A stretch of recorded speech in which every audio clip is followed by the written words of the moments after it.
especially when you have your first session, it's like you forget everything. Yeah. Your mind goes completely blank and you're like, what is everything that I learned, the theories, the models, like what am I supposed to say to you now to be able to... Every single kid, every single family is different in their personality, in the family that they have now.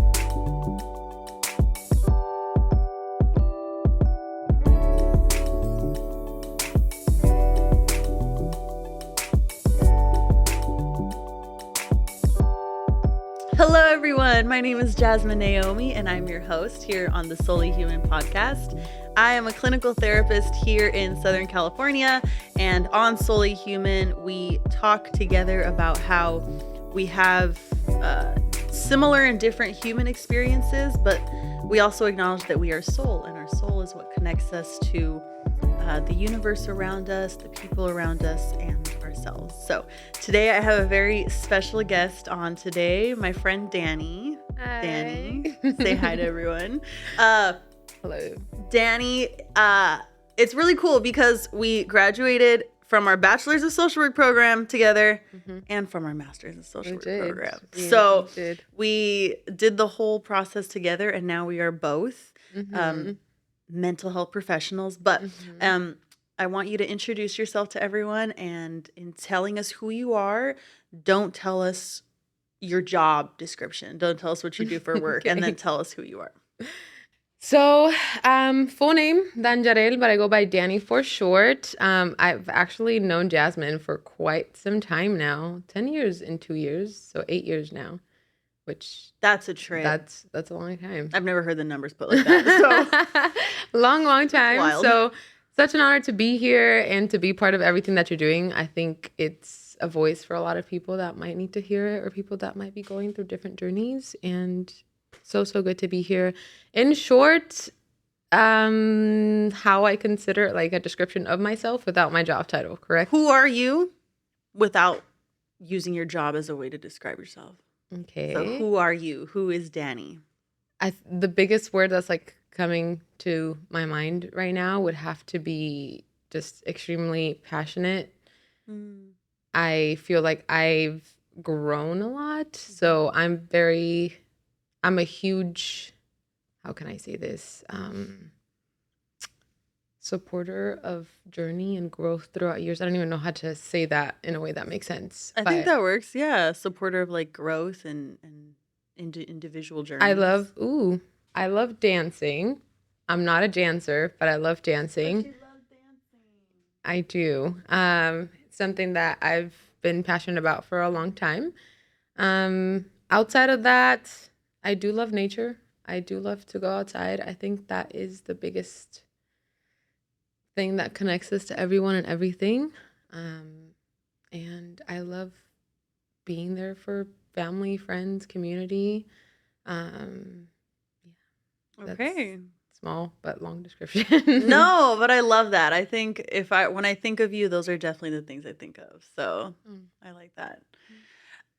Dany, I have had a lot of like healers come on here, in their different professions, but you are the first clinical therapist to come on. So wow. I know, isn't that cool? I did not know that. Yeah, you're the first therapist to come on. I've had a lot of friends come on, but they are healers in different ways. So haven't had a therapist come on here. So in conjunction with all those beautiful soul-filling things that you are, Dany is also a therapist. Yes. Let's go. Also a social worker that practices therapy. Yes.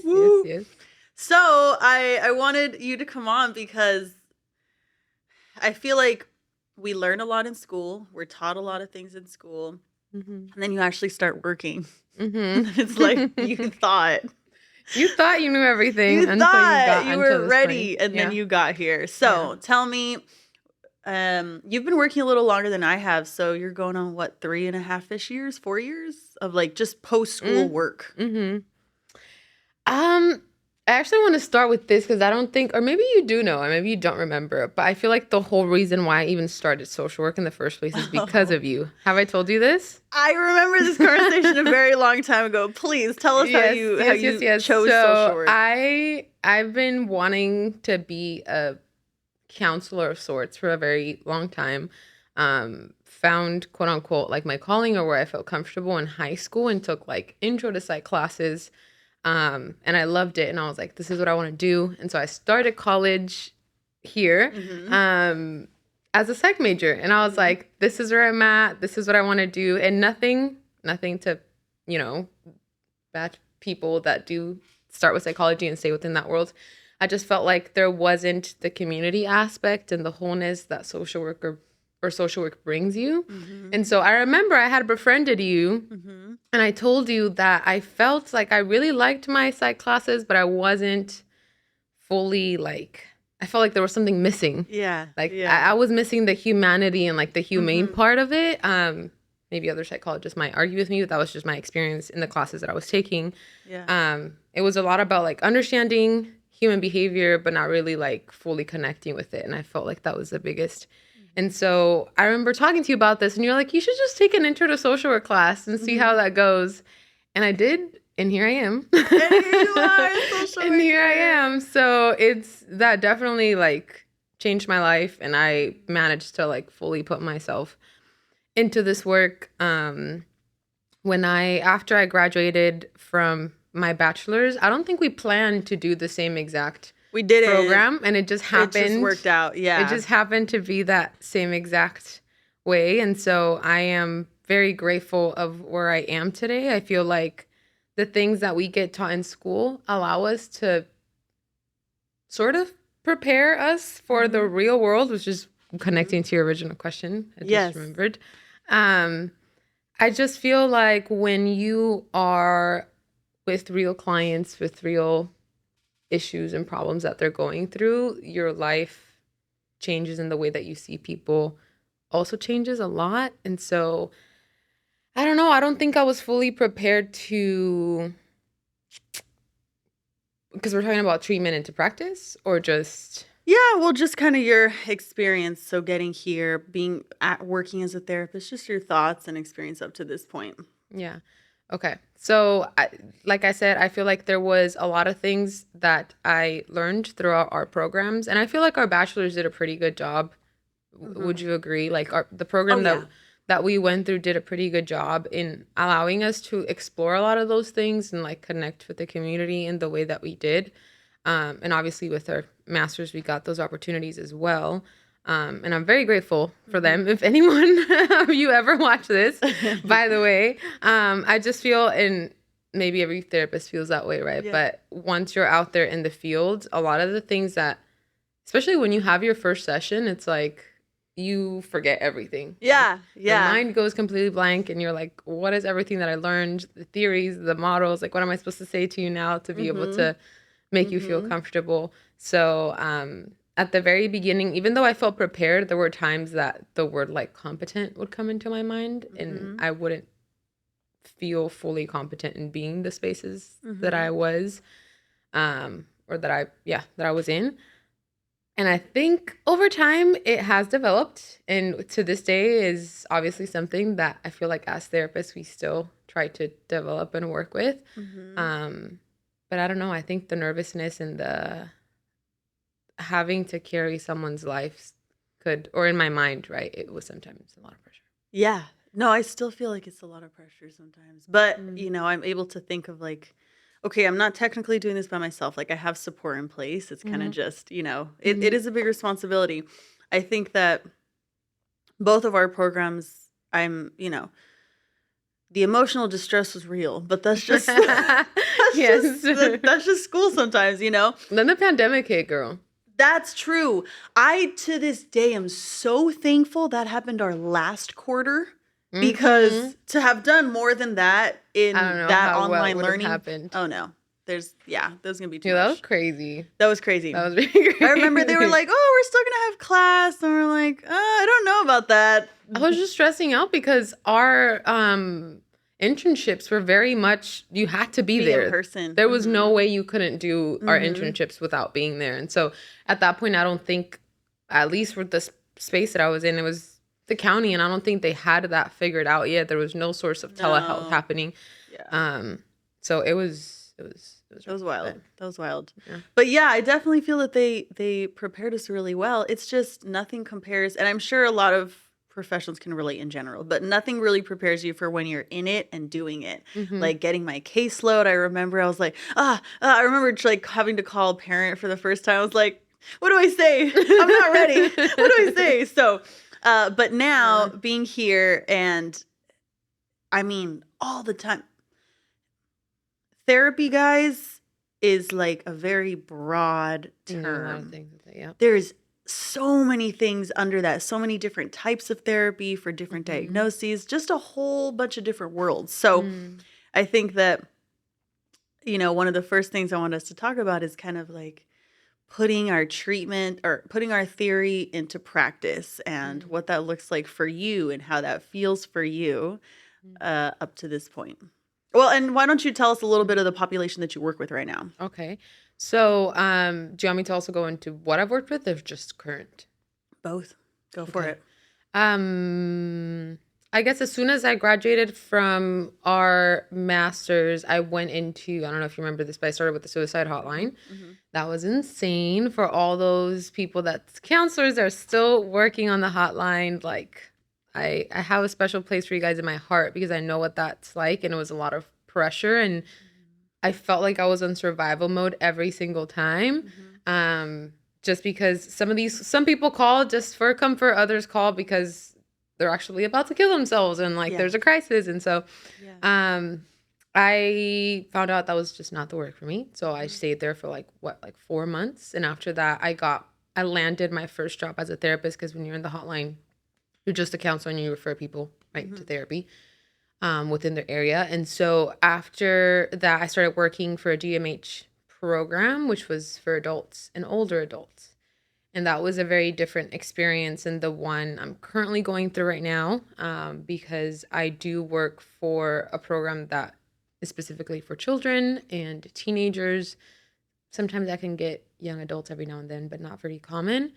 And with the population that I am working right now, I've tapped into a lot of like eating disorder treatment, which I haven't experienced in the past. And I feel like that has challenged me and pushed me to be like a better clinician and grow in areas that I didn't have a lot of knowledge in. Yeah. And so specifically with the models that we are not suggested or advised to go through when we're treating these specific eating disorders. But I feel like when it came to treatment and to applying, there were a lot of humane aspects that we were taught in school that once we actually were out in the field, I don't think you're ever able to fully embrace those until you're right there in the moment, especially with kids. I don't know. The type of work that I do it's community based. So, I go to home schools and stuff like that to provide services, which I think it's a very different dynamic than being in an office. They both have their pros and cons, right? And so right now, I think working with the families has been the biggest thing that I felt that has been such a difference from like reading it in a book. And I know all the things that I'm supposed to do with their kids and their families, but when it comes down to it, I feel like me connecting to my human side and really trying to, empathize and put myself in their shoes has been my biggest, or would be my biggest advice to anyone out in the field, besides all the treatment modalities and family systems and CBT or any other things that you've been trained in, because at the end of the day, that's really what they're yearning and looking for, that like human connection and trying to sort out trauma or past events. But yeah, it's been a whirlwind of difference.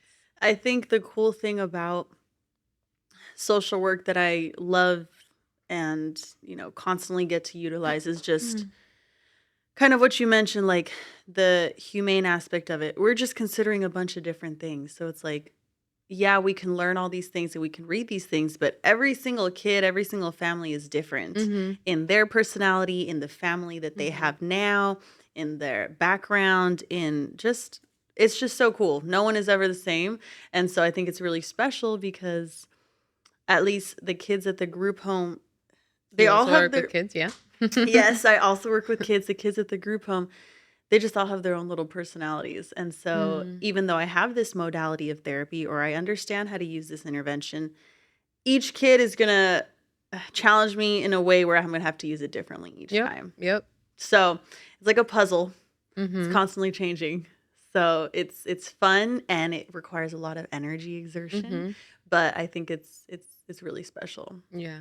And I think they review that or emphasize that when we're in school and Yeah, you're they learning. Like, do. yes, this is theory, but like Mhm. individualize it to Mhm. whoever the person is. Mhm. I just feel we don't really know what that looks like. You That's don't. You can't. It's hard. You can't describe it. You you just have can't. to do it. You You have have to to go learn through in it, through it. and Yeah. work with different kinds of people and personalities to be able to say like, hey, this might actually work Mhm. or might not work.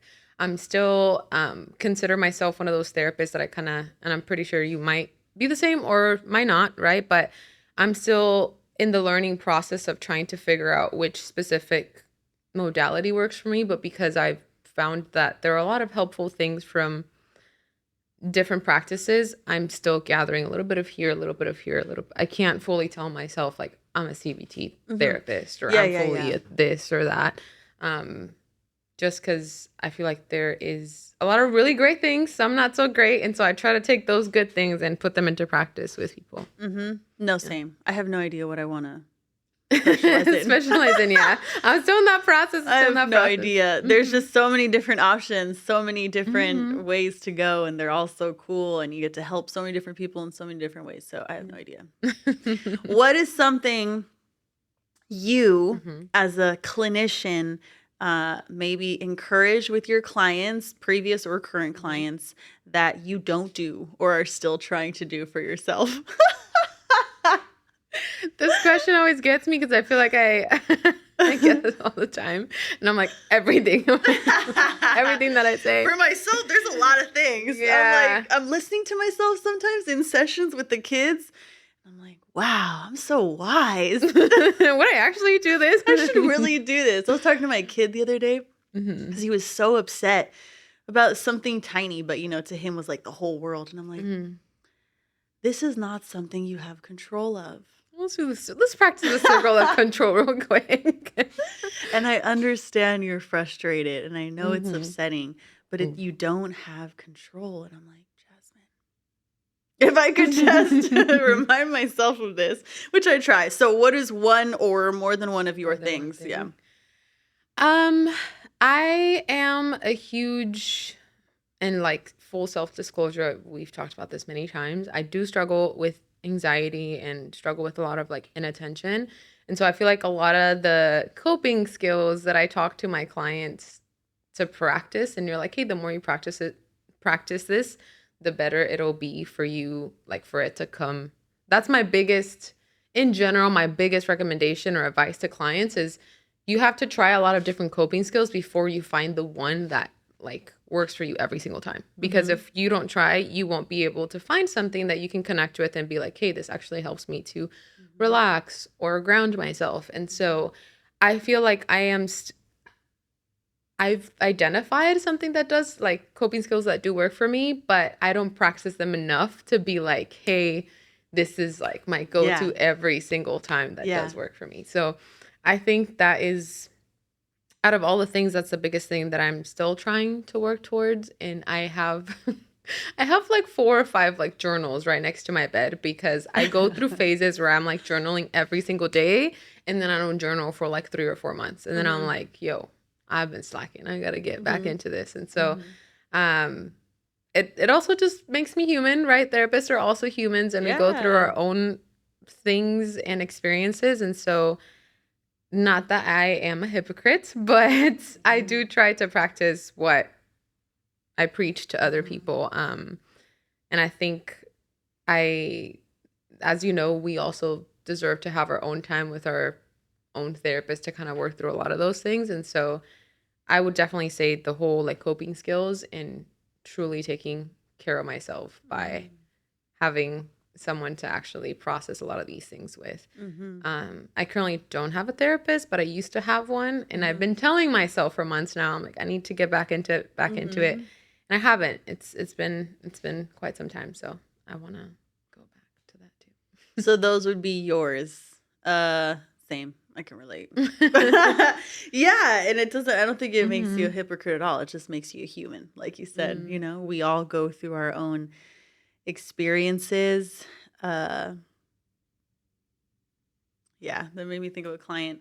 I had a client when I was working for Riverside County, an adult, and I you know how we are with self-disclosure. Like sometimes it's helpful, sometimes it's not. So, 100%. it Mhm. how we choose what information we give our clients about us Mhm. based on each client. So, Mhm.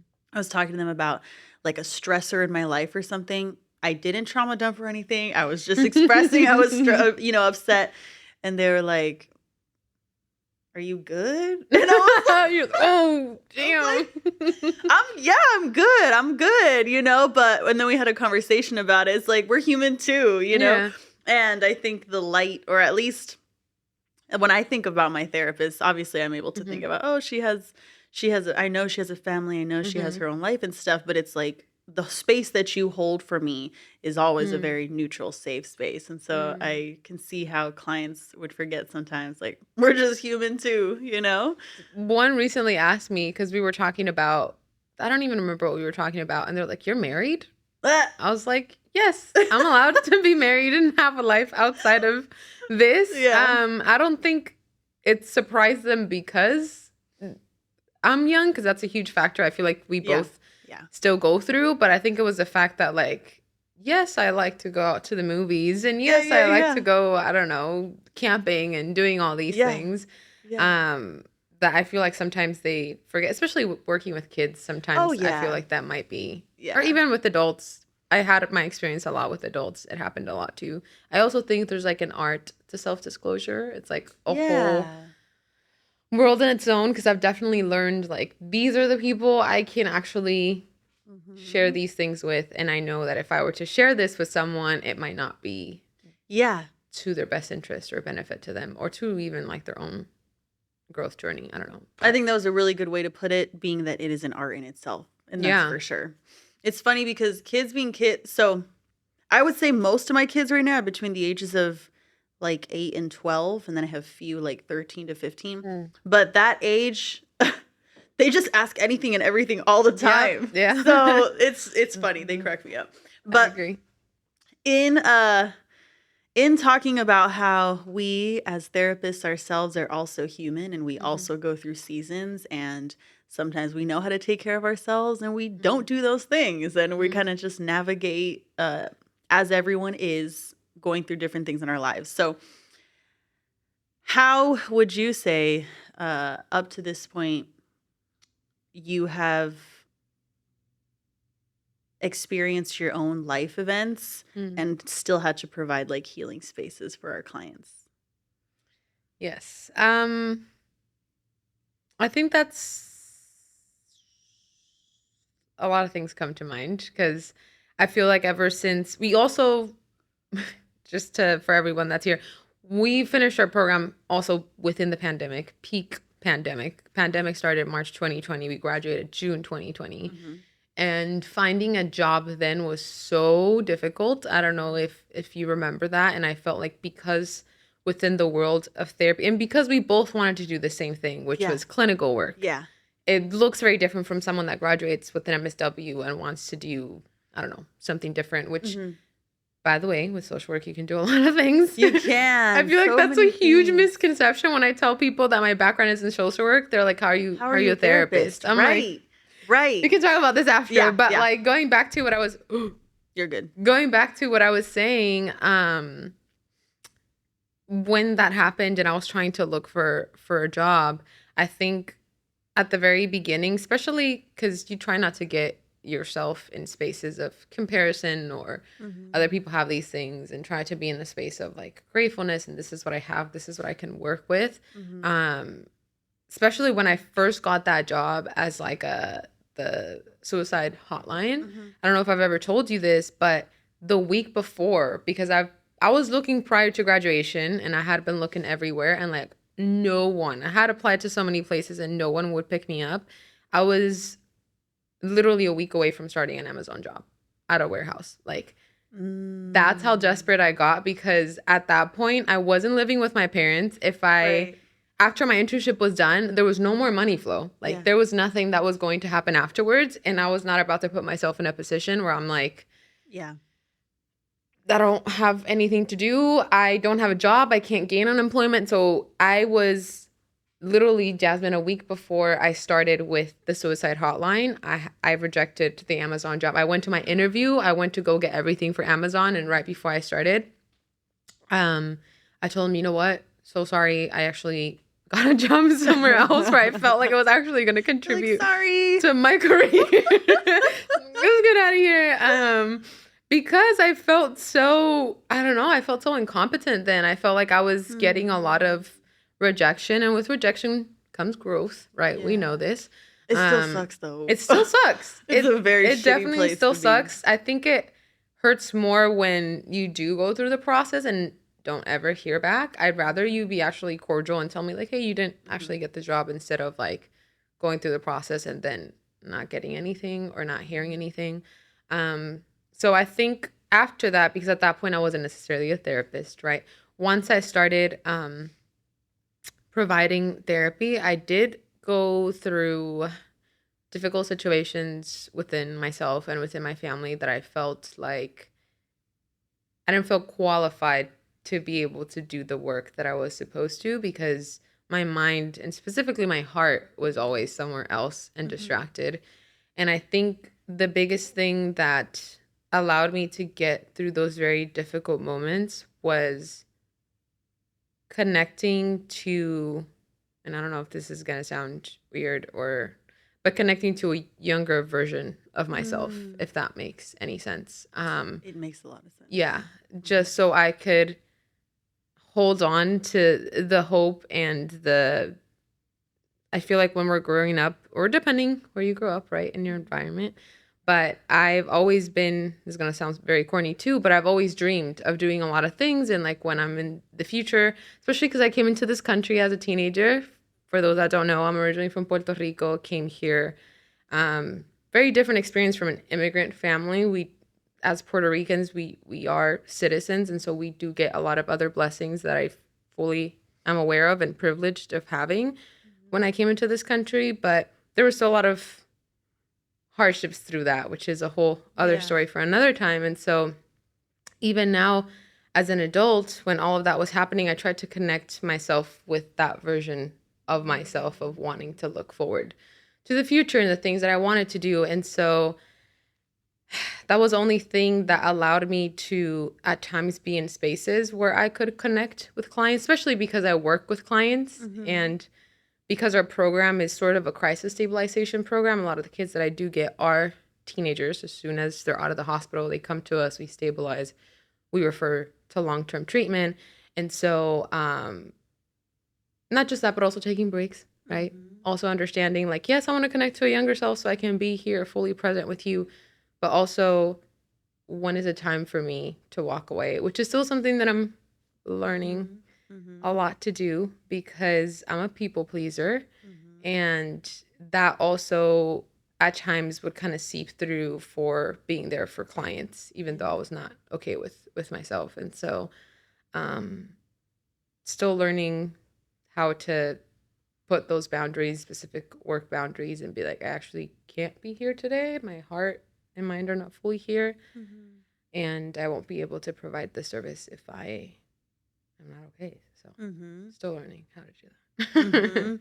So it sounds like tapping into little Dany to kind of get into a space for that, but then also taking breaks and then like learning the boundaries as you go. And I think alone time also helped me a lot. I feel like the biggest way that I'm able to fully understand what I need is when I have my own time for myself, either what self-care actually looks like or having some sort of like spiritual connection to God or higher being, the whatever you see it as, was extremely important for me, just because I personally gather a lot of hope from that connection to spirituality. And so without that, I don't think I would have been able to also provide services, just because that allowed me to also hold on to hope when sometimes I felt like I had none. Mm-hmm. So, yeah. The the space that you were in kind of at the beginning of the journey where you didn't think you were able or capable of doing the work that you wanted to do. Mm-hmm. Whereas now being in a space where it kind of sounds like you're aware of when your mind and heart aren't there, but there are things that you do to kind of ground yourself in a Mm-hmm. place where you are able to like provide healing spaces. Uh, what was it that helped you get to where you are now in the past few years of like learning that?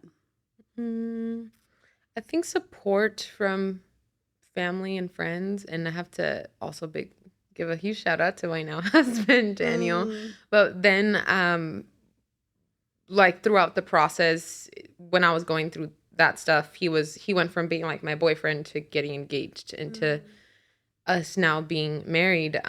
He was a big support in my life, and he was there throughout the seasons with no questions and like, what do you need whenever you need it. And I'd never felt like he was ever, how do you say this in English, when someone's like overwhelming you, like they go into your Mm-hmm. space all the time. Overbearing. Overbearing. Thank you Okay. so much. In my mind, I'm like, abacorándome, but I don't know how to say that. I don't know how to say that. He was never that way. Has never been that way, and I'm so grateful that to have a partner like that. And besides having Daniel, I think throughout journeys and throughout different experiences that I've had, because that was your question, right? What has led me from there to now? Mm-hmm. Um, Other than the support of the family, Daniel, I think looking for things that truly like make you happy and that you fully enjoy, whether that's something as small as going on a 10-minute walk every day that I used to do in my previous home, and now in the space that I live now. Um, I was so scared to go outside because I wasn't fully, I didn't know the community fully. So I had a stepper, and every time during lunch, I would like use my stepper. But I tried to push, and I was like, I need to get out of my comfort zone. And now I actually walk around my neighborhood when I do need a break. And I think the biggest thing outside of that would be supportive supervisors. That has been a biggest blessing. But going back to myself, I would say just finding small pleasures that you can kind of hold on to. That's where the whole matcha thing really started, because We have a matcha lover in our midst, everyone. Also Yeah. a matcha lover. We're actually drinking matcha today, which she got I me love. matcha. Thank you so much. Shout out to Daily Brew for our matcha. My favorite matcha in the IE. So First time trying it, and it's actually yeah. pretty bomb. Yay. So thank you I'm so glad. much. I'm glad you like it. Yeah, that's actually where this whole thing started, and it was the one thing that I felt like I had for myself that I kept looking forward to actually consuming. And people have asked me like, why do you just save it for Wednesday? Why don't you have other days where you also like drink it? And I do. It's just, I don't know, Wednesday is the one day of the week where it's like hump day, and looking forward to this, whether I buy it or I make it at home. Just little joys here and there that I feel like I am able to hold on to continue going. When it's funny that you talked a little bit of like the inner child. I think it's like inner child healing stuff, because it's like we have these different versions of ourselves, and at different times we needed different things, and sometimes at those times we didn't get certain things. And so as adults, that inner child healing, you feel it. And I think with working with kids, they drive me crazy. They drive me crazy. And I think with the kids, they will push me to my limit. And the growth there is real, because then when I do the same thing every single weekend and I work with them and we do the same things, it can get very discouraging. It can get very tiring. But when I am like pushed to the max with my kid, either because they're literally talking crazy or behaviorally they're just like, really having a rough weekend, sometimes I'll think to myself at their age, and that will help. That Yes. usually helps me. Yes. So I'm like, okay, Jasmine, Mm-hmm. if I was 9 years old right now, what is it why would I be doing that? Or it kind of just gives me like some context, and it refuels some of the empathy that I feel like I lack sometimes. And then I feel like a bad person for lacking Mm-hmm. empathy. Like Mm-hmm. when I get to the point where I'm pushed to the limit and I'm like, Mm-hmm. really feel like I do not care. And then Mm-hmm. I'm like, I'm a horrible person for not caring. You're And not. You're I not, girl. know, but that's Not. real. That feeling is Yeah. real, you Mm-hmm. know? Mm-hmm. So it kind of, I feel like, restores some of the empathy there to kind of just tap into my inner child and remember, I'm a kid and, Mm-hmm. such and such. So I was talking with my supervisor about that a couple months ago. So I Mm. like that you brought it up. Yeah, I feel like, and I don't know if we've talked about this, maybe we haven't. Recently, I've discovered in books that I've read, I feel like a lot of the inner child work, I at least like to do 1 or 2 exercises without treatment because I've found it so healing. And whenever because everyone does have that inner child and they were hurt as a child. I feel like everyone does have a story, whether Yeah. it's big or small, Yeah. that we're still trying to get over or like still trying to heal. Or a lot of the things that we do is because that one time I couldn't be able to do this or they didn't provide this. And so I feel like a lot of our work, whether you see it that way or not, you're trying to provide comfort and support to that little person because we're all children. Yeah. Like when you fully think about it, we're adults, obviously, but a lot of the things that the way that we act and the way that we feel and the way that we communicate with other people is still very tied to the way that we grew up and the things that we experienced. And so tapping into that, I feel like has allowed me and with the work that I've done with clients to really be able to like fully embrace themselves. And understanding too that we grow and the person that you were last year and I was last year was very different from the person that I am today. Right. And so understanding that because 10 years ago I made a terrible mistake doesn't mean that you're still that same person that made that mistake 10 years ago or even a year ago. Yeah. Right. So, yes. And I think that is something that's huge when working with kids because as adults, we make mistakes too, and we learn from those mistakes. So I think that the staff that I see, well, and let me backtrack. I definitely think that one of the reason I enjoy working with kids, even when I feel like I'm losing it a little bit, is because I'm able to see when a kid is doing something but is really asking for something else, and then I'm in a position to be able to give you them, so that you know what it feels like to feel safe, so that you know what it feels like to be validated, so you know what it feels like to be cared about. And I really love that. I think that's really special. And I think that when I'm watching like the team and uh, the staff that I see that have the best relationships with the kids are those that are kind of just genuine all the way through. So let's say they forget something or they mess up somehow. They're like, I'm sorry, dude. Like, that's on me, such and such. They're just very genuine in their encounters with them. And it just feels good to me because it's a nice reminder that, like, even as adults, we're constantly growing. We're constantly learning. As therapists, we're constantly learning, constantly growing. And so that pressure that I feel sometimes in being a therapist, it's like, well, I'm a human first, and that means that there's always going to be growth. And so I find comfort there. I feel red flag when you meet someone and they feel like they've learned everything. Or I've really stepped away from using the word expert. I don't know. Were you there when we were having this conversation? I don't know if it was from a professor. Maybe it was from a supervisor of mine. I don't remember who told me this. I remember it was in grad school and someone told me as soon as you call yourself an expert, you're done with learning. Who was the person that told us that? I don't know, but I tell my students all the time, become an expert at not being an expert. Yes. And that was because someone told me that. And I think we were either in the same room because I remember specifically learning this in Daphne or Becky. I don't know. Someone told me that one time and that just literally shifted everything because I feel like in our field we hear a lot of like, this person's an expert in this or an expert in this, an expert in that. And so I've never wanted to step away from that role or that description of myself, more like, how do I word this? I've never wanted to not be that until I heard that. And I was like, oh my God, you're totally right. Once I'm an expert, I feel like that fountain of knowledge just kind of gets shut off because you're like, I've learned it. I'm at the point where I've learned everything that I need to learn, and this makes me an expert, and I'm done. So, and in reality, 100%. Like, you're so far from it. Like 100%. How you can't.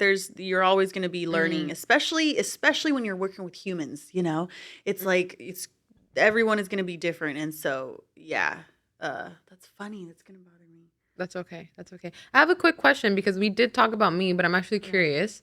What was or what is the one thing that you felt that has helped you when you've been in moments of extreme difficulty, sadness, when I'm roughing it out, and you've had to show up the next day and be like, yeah, I've done that. I'm sure you've done it on the way to work too. I'm like in the car in the parking lot before a session.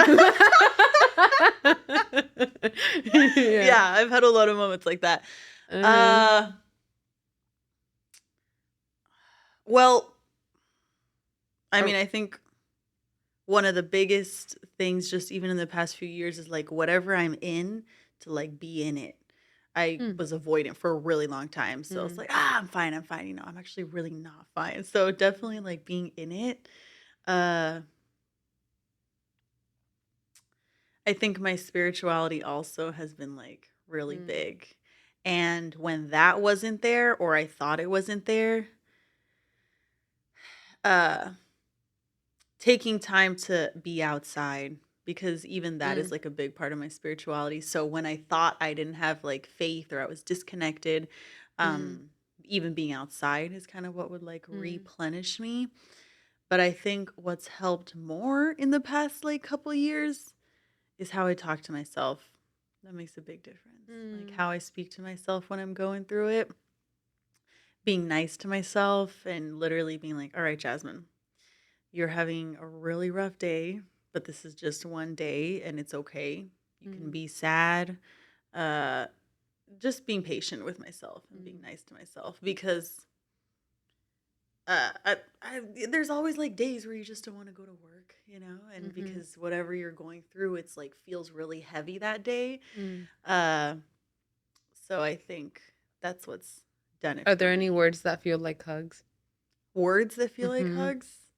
That's a good question. Words that feel like hugs. Like a warm embrace. Yeah. You're like every time you hear it, you're like, oh. Yes.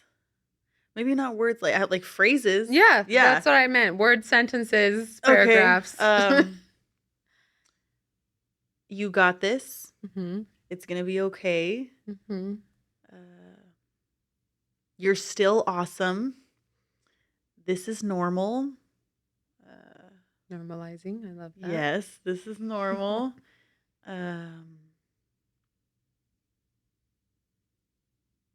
Yeah. What are your words that feel like hugs? So I didn't mean to get like super deep. I just like the question came into my mind and I'm like, I have never heard that question asked like that. So this I loved that question, honestly. I don't know. I feel like sometimes we tell ourselves things that do feel that way, but then also hearing it from someone. Or you know how sometimes you hear the word for the first time when someone first tells you I love you? Yeah. And you're like, oh. Yeah. Like, it has like this physical reaction. I feel like there are other things that we hear from other people, or even tell ourselves that you're like, wow, this feels, I don't know, the words I see you or being seen for some reason always gets me. And I know it's like super corny, but. No, but I was going to say, I am so proud of you. Or I'm proud of you, or I see you. I feel like always, and even when I tell them to, even me saying them to people, I feel like sometimes you don't hear it as often because that allows you to be like, hey, I decided to share this like huge thing with you. And instead of you telling me like, oh, I'm sorry, or I'm trying to match your story with something that they've gone through, just allowing them to be like, yo, that's like, I see that, I see you. Yeah. I don't know. To me, that's one of the things where I'm like, it makes me feel that. Yeah. I love that so much. Yeah. And some of those things I do say to my kids. I think another one, if I'm thinking about it, is when someone will say my name, and then one of the things like Jasmine, you got this, or like Jasmine, Mm, I feel like it's just very personal. So when I hear that, I'm like, I feel seen, I feel heard, you feel basically. hers, yeah. So that was special. I like that. Uh-huh. I'm gonna use that. Use it, use it, use it, use it to Um, everything with everyone. I feel like yeah. So that has what has helped me, and I think I do feel like a warrior. I think that we are Mm-hmm. warriors in those moments where we're in the car, or and we're really roughing it out, and we're like, okay, let me bring myself back to center. I'm going to do my best to come back to center so that I can walk into this space and hold space for someone else. I think that's a warrior moment. So, See it that way, but yes, yeah. 100%. You're Well, I like, usually, because I'm like, let's get out. I'm like preparing. preparing yourself on it. Yeah, Yeah. honestly, I feel that way too. Or there, you know how there are certain clients that drain Yeah. everything Yep. from you. Mm-hmm. And recently, I've had a client, to give you a little bit of background. Our program is only supposed to last 6 months. Okay. I've had this client for almost 2 years. That's how severe they were. And I recently just closed her. And it was one of the biggest moments in my career Wow. because I was like, I've been with you for so long. And I know that doesn't sound long but again, within the context of our program, when we are supposed to stabilize people that are like suicidal, they're cutting, they are engaging in risky behaviors all the time. And our goal is literally to like get you to a point where you're no longer in that like constant danger. And yes, you might still struggle with passive suicidal thoughts, or you might still struggle with depression. That's okay. We're going to get you to someone that can actually be with you for 2 or 3 years or however long you need. Yeah. But to have this client be with us in our program for that long, obviously they were going through a lot of crap, but I recently closed her out, and it was one of those things where I was like, every time I had a session with her, I felt so like physically, I feel like my soul was just being sucked Yeah. out Yeah. Yeah. every single time that I saw her, that I literally had to put her at the end of my day Mm-hmm. because I knew if I put her in the middle or at the beginning, the rest of my day was just going to be like, Mm-hmm. Mm-hmm. So, and sometimes I would cry after those sessions too and be like, how the hell am I supposed to see this client next week? Like, was supposed to be 6 months. Now it's 12 months. Now it's a year and a half. Now we're, That's hard. so That's yeah. a long time to provide intensive services. Yes, For a it client. was. That's a really long It time. was. And I'm thankful that I had a team. I feel like also working within a team has its pros and cons. For me, I felt so blessed because I felt like I wasn't going through that by myself. And thank God I didn't, because there were things that you needed to be in CFTs or things for other people to see. So I could be like, yo, do you remember how this went? This is why this is happening. But yeah, I've had clients where I cry afterwards. I've Yeah. had a lot of clients where I cry afterwards. Have you ever found yourself crying with a client? I have shed a tear with a client, yeah. It wasn't like crying, but it was like there were a couple tears. It was a discharge session. And when you spend, and you already know, when you spend so much time with someone, and obviously every client is different, but there were a couple adults when I was working for Riverside County, my justice involved clients. I had spent like a year with a lot of them, and there were a few of them where there was just so much growth, but so much hardship in the growth. And so it's like you experience these things with your clients, you're that person. Sometimes you're one of the only people that they have. And so it was like to say goodbye to them. Some of them was really hard. Have you?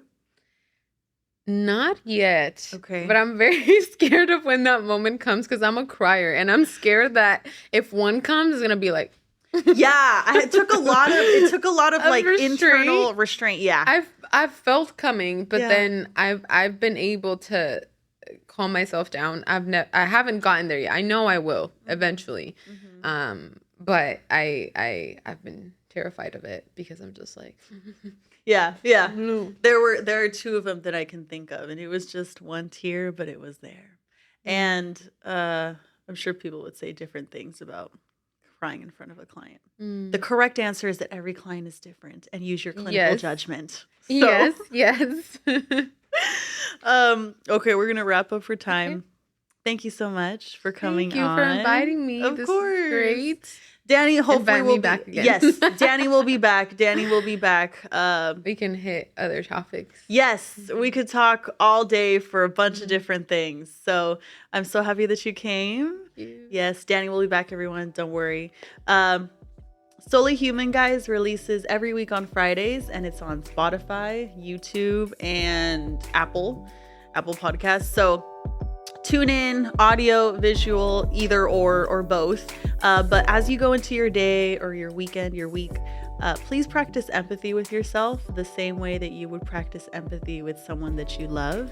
Sometimes it's easy for us to give the people we love kindness, patience, empathy, and then it's hard for us to give to ourselves. So give yourself grace this week. And I always forget something.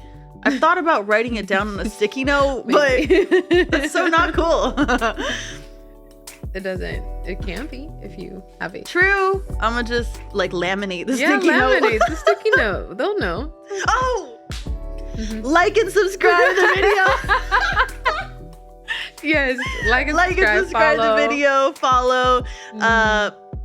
And that's it. We'll see you guys next time. Peace. Bye.